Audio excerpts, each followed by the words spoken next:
Assalamualaikum warahmatullahi wabarakatuh.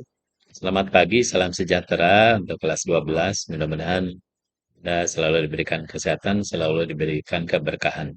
Baik, pertemuan kita hari ini kita akan membahas tentang kebahasan teks editorial.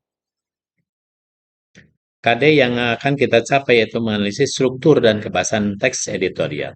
Yang pertama adalah mengidentifikasi struktur teks editorial. Identifikasi itu mengamati, menelusuri, menentukan. Yang kedua, mengidentifikasi unsur kebahasan teks editorial. Coba Anda perhatikan teks editorial berikut. Pengaduan tentang minimnya pelayanan kesehatan di berbagai eh, rumah sakit di Indonesia. Nah, ini identifikasi pernyataan pendapatnya. Yang kedua, seharusnya pemerintah, terutama bidang kesehatan, selalu meningkatkan mutu para dokter di seluruh Indonesia. Ini alternatif solusi. Jadi teks editorial ini teks yang ada di dalam media massa tentang sesuatu yang sedang menjadi sorotan utama. Yang ketiga, Anda lihat, hal itu bertujuan agar. Kalau ada bertujuan agar, maka ini disebut identifikasi simpulan.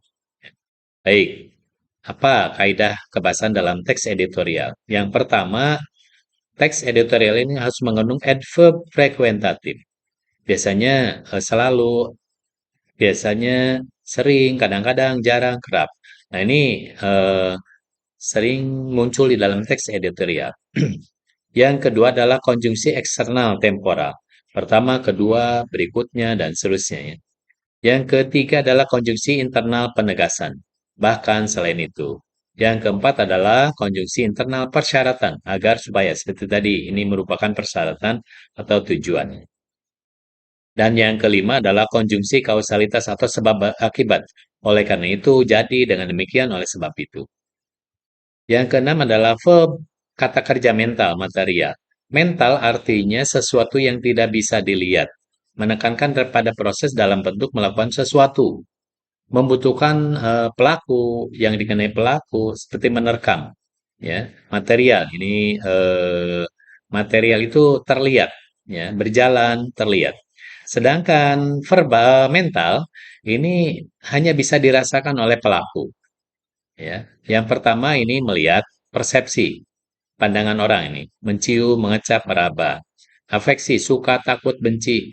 Orang, apakah semua orang yang benci itu marah? Tidak demikian ya. Yang berikutnya adalah kognisi, berpikir. Orang tidak tahu sedang berpikir atau tidak. Nah, di dalam proses mental terdapat dua partisipan yang disebut merasakan dan fenomena hal yang dirasakan. Ya. Yang ketujuh adalah modalitas. Modalitas ini dalam teks editorial adalah penggunaan kalimat pendapat, pandangan seseorang terhadap suatu permasalahan atau tesis. Modalitas itu sendiri adalah cara menulis. Penulis menyatakan sikap dalam sebuah komunikasi. Yang pertama adalah menyatakan kepastian. Ini saya pasti, sungguh. Ya. Yang kedua menyatakan kesangsian. Agaknya, barangkali, mungkin. Dan yang ketiga menyatakan keinginan. Mudah-mudahan, semoga, menyatakan larangan.